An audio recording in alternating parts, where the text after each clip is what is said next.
আল্লাহ নবীর মনের খবর জানে কি জানে না? আমাদের খবর আল্লাহ পাক জানে কি জানে না? আল্লাহ পাক বলেন ওয়াল্লাহু খবীরুম বিমা তা'মালুন।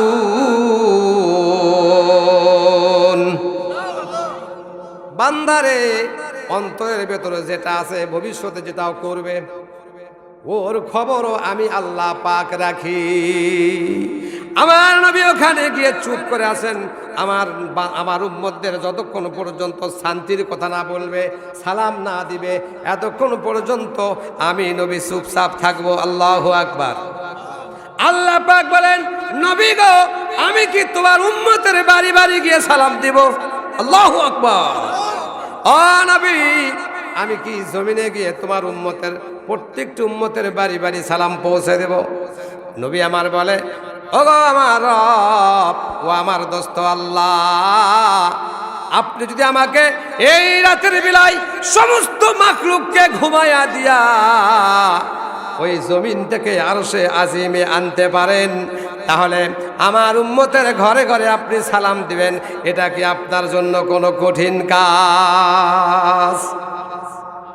খুব সহজ কাজ। মহান রব্বুল আলামিন বললেন, আত্তাহিয়াতু লিল্লাহি ওয়াস সালাওয়াতু ওয়াত তাইয়্যিবা, আসসালামু আলাইকা আইয়ুহান নবী ওয়া রাহমাতুল্লাহি ওয়া বারাকাতুহু, আসসালামু আলাইনা ওয়া আলা ইবাদিল্লাহিস সালিহিন।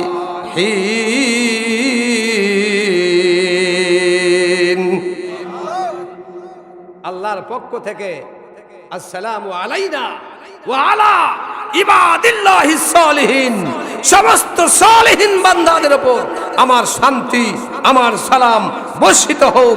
আওয়াজ দিয়ে বলেন আল্লাহু আকবার।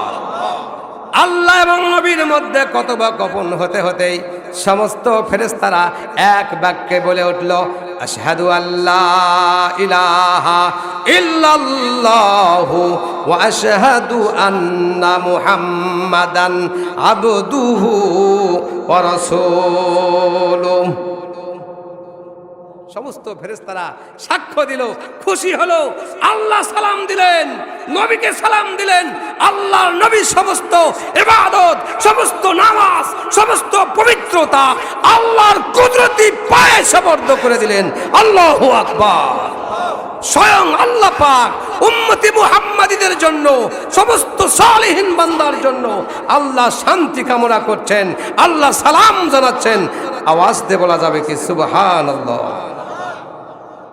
আল্লাহ এবং রাসূলের এই খুশির সময়ে সমস্ত ফেরেশতারা এক বাক্যে বলল, আশহাদু আল্লা ইলাহা ইল্লাল্লাহু, আমরা সবাই সাক্ষ্য দিতেছি আল্লাহ ছাড়া কোনো ইলাহা নাই। সুবহানাল্লাহ। এবং আরো সাক্ষ্য দিচ্ছি যে মুহাম্মদ সাল্লাল্লাহু আলাইহি ওয়াসাল্লাম আল্লাহর বান্দা এবং রাসূল।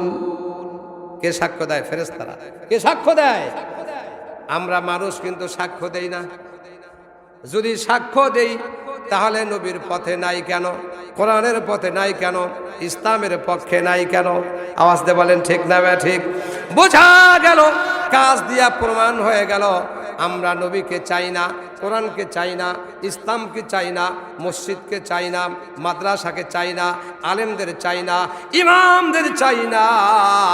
আমরা চাই শয়তানের দলভুক্ত হয়ে ইসলামের পক্ষে বাঁশ দিতে। আওয়াজ দিয়ে বলেন ঠিক না ব্যাঠে? ইসলামের পক্ষে যারা বাঁশ দেওয়ার চেষ্টা করেছে, ও মুসলমানেরা শোনো, আল্লাহর আনুগত্যের বাইরে যদি কেউ চলে যাও, আল্লাহ পাক বলেন কিয়ামতের মহা আদালতে আমি আল্লাহ তোমাদের চোখে দেখব না। আওয়াজ দিয়ে বলেন নাউজুবিল্লাহ। ফেরেশতাদের পর্ব শেষ। এবার আল্লাহ এবং আল্লাহ পাকের নবী গোপন বৈঠক করতেছেন। যে বৈঠকের কথা আল্লাহ এবং রাসূল ছাড়া পৃথিবীর কেউ জানে না। বলেন হুজুর, এমন আবার কথা কি যে কথা কেউ জানলো না, সেটা আপনি কেমনে জানলেন? কি কর? আল্লাহ পাক যারা কোরআন পড়তে পারেন, যারা কোরআন বোঝেন, ভালো করে শোনেন। আল্লাহ পাক সূরা বাকারার প্রথম আয়াত আলিফ লাম মিম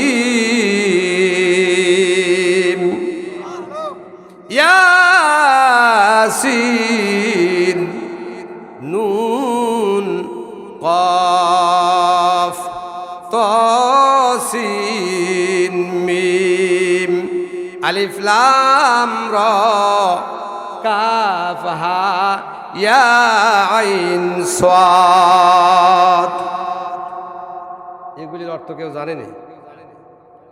এর অর্থ হলো এগুলি হলো হরুফুল মুকাত্তাআত, তথা স্বতন্ত্র বিচ্ছিন্ন বর্ণের অন্তর্ভুক্ত, যার প্রকৃত অর্থ আল্লাহ ছাড়া কেউ জানে না। কিন্তু একদল গাঁজাখোর বলে আমরা এর অর্থ জানি। আল্লাহ বলেন আল হুরুফুল মুকাত্তাআত, তথা স্বতন্ত্র বিচ্ছিন্ন বর্ণের অন্তর্ভুক্ত, যার প্রকৃত অর্থ আল্লাহ ছাড়া কেউ জানে না। আর গাঁজাখোর বলে আমরা তার অর্থ জানি। তারা অর্থ বলে আল্লাহ তাআলা প্রেম শিখায়া কোথায় গেলে লুকিয়া, আলিফ লাম মিম দিয়া আদম বানাইলা। একটু আওয়াজ দিয়ে বলেন নাউজুবিল্লাহ। আল্লাহ বলে প্রেম শিখায় লুকে গেছে। আল্লাহ তাআলা প্রেম শিখায়া কোথায় গেলে লুকিয়া, আলিফ লাম মিম দিয়া আদম বানাইলা। টিন আছে না রাই? আল্লাহর আগা খাইলাম, ডোগাও খাইলাম, বানাইলাম সাদের বৈরাগী, সাদের লাউ বানাইলা তোমরে বৈরাগী। আছে না নাই? সমাজে কিন্তু এই সকল শয়তানের, এই সকল ভণ্ডের দল বড়। গাঁজা খায়, আবার কয় গাঁজা খাবো না, খামু কি? গাঁদার গাছ কে দিল? প্রশ্ন।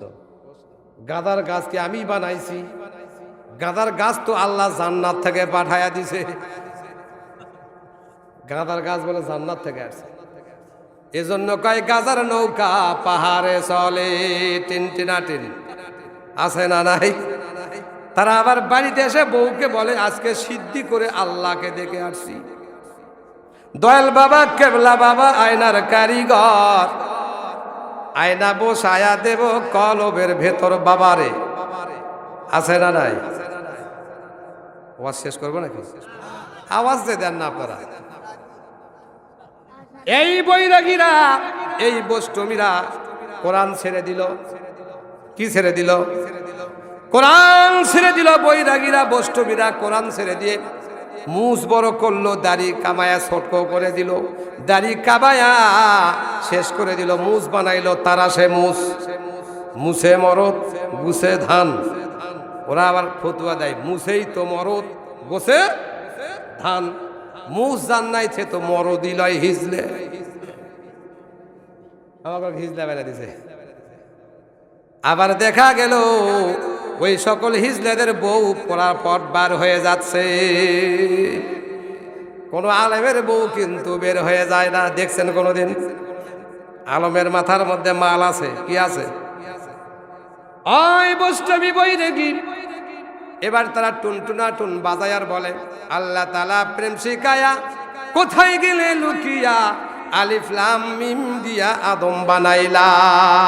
আওয়াজ দিয়ে বলেন নাউজুবিল্লাহ। আল্লাহর দুল খাজারা দিয়া আল্লাহই গেছে গায়েব হইয়া, যা চাবি সে খাজার কাছে চাহ। আছে না নাই?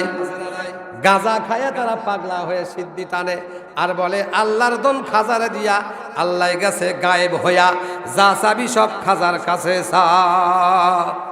আছে না নাই? এদের দল কিন্তু ভারী দল। এরা হলো সবাই শয়তানের দল, আর এরাই হলো সরাসরি জাহান্নামী। আওয়াজ দিয়ে বলেন নাউজুবিল্লাহ। ও আমার শেরপুর ভাইরা, ও আমার কলিজার টুকরা মুসলমান ভাইরা, কি দিয়ে আমি আপনাদের কোরআন বুঝাবো? কি দিয়ে আপনাদের নামাজি বানানো যাবে? কেমনে কথা বললে আপনারা আল্লাহওয়ালা হবেন, কালেমাওয়ালা হবেন? আমার জানা নাই মহান আল্লাহ পাক যতটুকু নগণ্য ব্রেনের মধ্যে যতটুকু ক্ষমতা দিল, এই ক্ষমতা দিয়া আপনাদের কোরআনের কথা বললাম। আশা করা যায় কোরআন আমরা সবাই বুঝতে পেরেছি। কথা বলেন ঠিক না ঠিক? এবার স্পেশাল কথা হলো, আল্লাহ পাক বলেন নবী গো সব কথা শেষ হয়ে গেছে, এবার আপনি যান, আপনাকে আমি পৃথিবীর জমিনে আবার রেখে আসব। তবে বিশ্ব নবী মুহাম্মদ রাসূলুল্লাহ সাল্লাল্লাহু আলাইহি ওয়াসাল্লাম বললেন, আল্লাহ গো আমার উম্মতের জন্য আপনি ভারী কিছু দিবেন, আমার উম্মতের জন্য আপনি বেশি উপঢৌকন দেন, বেশি করে কিছু দান দিয়ে দেন, বেশি করে কিছু আমল দিয়ে দেন, যে আমল করার কারণে আমার সমস্ত উম্মতেরা জান্নাতি হয়ে যাবে। আল্লাহ পাক নবীকে ভালোবেসে নবী যেহেতু বলছেন বেশি করে দিবেন, সুবহানাল্লাহ বলেন। আমরা যখন চাই সরকারি মাল চাই, কম চাই না বেশি চাই? সন্তান যদি পেটে একজন থাকে তারও হিসাব করে দেই, 5টা হয়েছে আর একটা পেটে, ওটা লওয়া লাগবে, কি কর? আমার নবী বলেন, আল্লাহ গো ও আমার আল্লাহ, আপনি আমার উম্মতদের জন্য এমন কিছু দিয়ে দেন, বেশি করে দেন, যে আমল করার কারণে আমার উম্মতিরা সরাসরি জান্নাতে চলে যাবে।